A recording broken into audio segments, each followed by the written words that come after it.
कई बार क्या होते हैं कि थोड़ा सा वैल्यू में और स्प्रेड में अलग अलग हो सकते हैं। डॉक्टर अंशुल अभिजीत, नंबर्स देख के आपको लग रहा है कि सरकार ठीक काम कर रही है, महसूस हो रहा है आपको ये?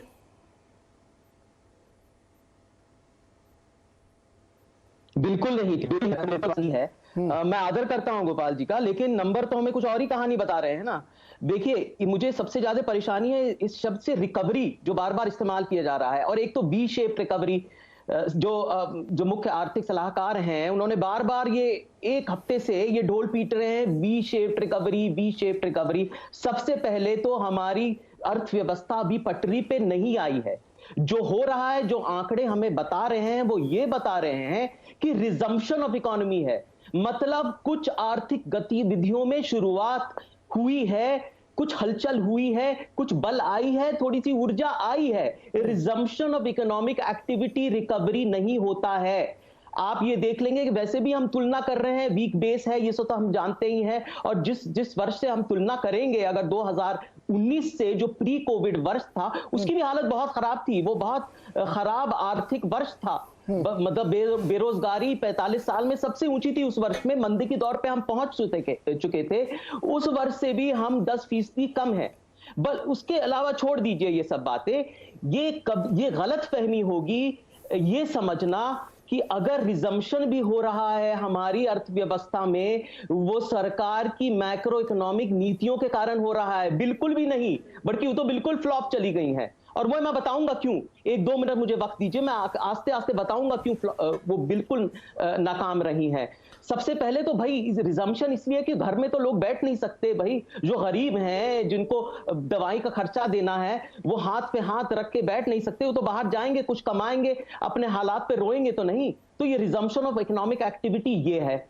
और ये जो इकोनॉमिक एक्टिविटी है ये बिल्कुल के शेप्ड है, क्योंकि जो इकोनॉमिक डेटा आ रहा है वो हाई फ्रीक्वेंसी डेटा है। आप जानते हैं सकल घरेलू उत्पाद का जो डेटा आता है वो हाई फ्रीक्वेंसी डेटा आता है। असंगठित क्षेत्र का जो अनऑर्गेनाइज सेक्टर है, जिन्होंने गोपाल जी ने बात की थी, जो इनफॉर्मल सेक्टर है, उसका डेटा नहीं आता। जो 50% हमारा कंट्रीब्यूट करता है जीडीपी में, तो उसका डेटा है कहां? और उसका डेटा ये हमें बता रहा है कि 23 करोड़ लोग गरीबी रेखा के नीचे चले गए हैं, कि हमारा पर कैपिटा जीडीपी 1 लाख से कम हो चुका है। सीएमआई का अगर डेटा देखें तो ऐसा लग रहा है कि जो शहरी क्षेत्र में जो बेरोजगारी है वो 10% तक पहुंच गई है, और जो ग्रामीण क्षेत्र में थोड़ी सी कम है। लेकिन वो इसलिए क्योंकि माइग्रेशन हुआ था, जो पलायन हुआ था, जो श्रमिक गांव में गए थे, वो वहां पर डिस्गाइज्ड अनएम्प्लॉयमेंट।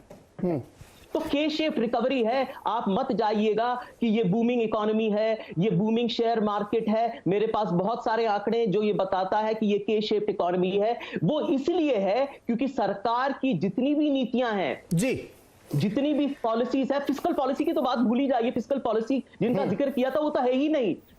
जितनी भी है वो सारी मॉनेटरी पॉलिसी है, वो सारी सप्लाई साइड पॉलिसी है। सरकार का ये कहना है कि सप्लाई विल इंक्रीज डिमांड।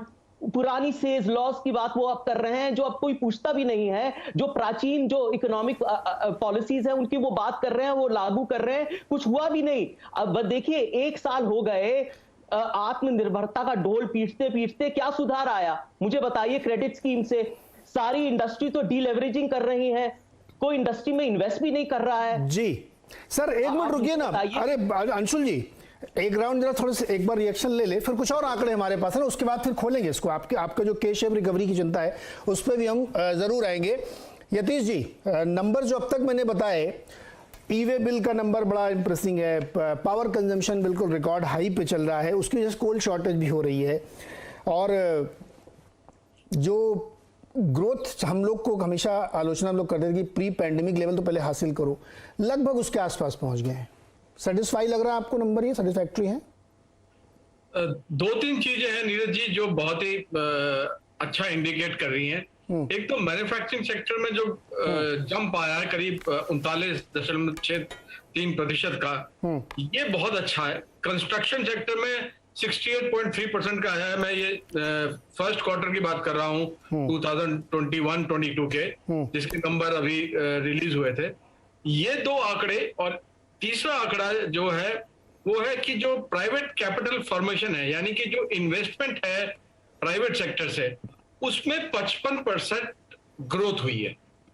और चौथा आंकड़ा है जो 8 कोर सेक्टर्स हैं, उसके अंदर अच्छी खासी करीब 9% की ग्रोथ हुई है। 8 कोर सेक्टर में कंस्ट्रक्शन, स्टील, माइनिंग, ये सब आ जाते हैं।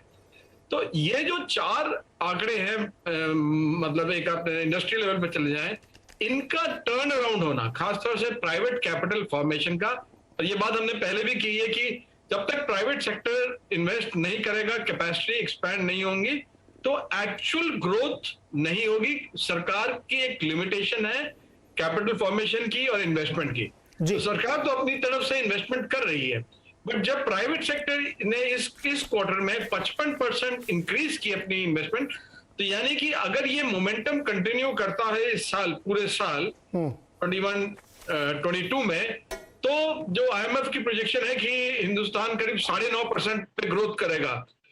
तो अगर हिंदुस्तान 9.5% पे ग्रोथ करता है इस कैपिटल फॉर्मेशन से, तो आप देखिए दुनिया में हमारी ग्रोथ सबसे हाईएस्ट हो जाएगी। हम मतलब चाइना वगैरह सबको पीछे छोड़ देंगे।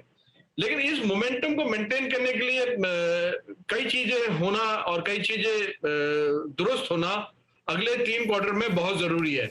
एक्सपोर्ट होना, एक्सपोर्ट का मोमेंटम मेंटेन करना बहुत जरूरी है, क्रेडिट ग्रोथ होना बहुत जरूरी है, और उसके लिए एक जो बड़ा क्रूशियल रिफॉर्म है डिजिटल बैंकिंग लाइसेंसेस का और नए बैंकिंग लाइसेंसेस का, वो आना बहुत जरूरी है, क्योंकि उसी से नए बैंक्स के आने से ही क्रेडिट में ग्रोथ होगी, नए व्यापार खड़े होंगे, नए बिजनेसेस खड़े होंगे। और तीसरा जो आप जानते हैं अभी जो इक्विटी मार्केट में जो नई कंपनीज, यानी जो जैसे जोमेटो है, ये जो न्यू इकोनॉमी की डिजिटल कंपनी है, इनका आईपीओ आना बहुत ही ज्यादा जरूरी है, क्योंकि ये एक फ्लिप देता है आगे इन्वेस्टमेंट ग्रोथ को और एम्प्लॉयमेंट ग्रोथ को। तो ये तीनों ट्रेंड अगर मोमेंटम रखते हैं अगले 3 क्वार्टर के लिए, तो ये माना जा सकता है कि हमारी ग्रोथ 9% से तो ऊपर रहेगी। जी सतीश जी, नंबर्स, क्या आपको ये कहानी अच्छी लग रही